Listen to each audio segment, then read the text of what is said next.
it helped me grow as a husband through that difficult trial at the time. Yeah. My wife and I went through something similar when we, first got married. She hated the way I loaded the dishwasher. It came down to a conversation. The goal is to get the dishes clean. As far as I'm concerned, it doesn't matter how it's loaded so long as they get clean.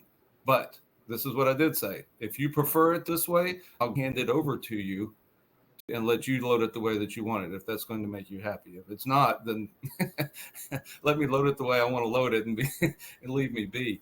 But sometimes we get so focused on the how rather than the what. Yes.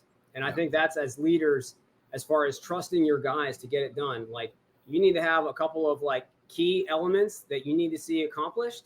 But if it doesn't look like how you thought it was going to look like, but they did accomplish those key things that you gave them, then you succeeded as a leader and they succeeded as doing their job. Otherwise, if you micromanage every little thing and come in and say, well, that's not the way I would have done it, and their buy-in goes away. They don't care anymore because nothing satisfies you.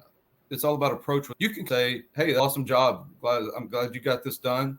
Ask questions. How did you accomplish it? Do a little after action review, compare notes, share. When I've done it before, I did it this way and you guys did it this way, but that's awesome. You both get the information out there and hopefully learn from each other. It's about the approach you take when you're guiding people, and you should always be looking for opportunities to be able to grow and do it without being condescending or trying to tear somebody down in the process. Absolutely. And I remember one of our great leaders, Jocko Willink.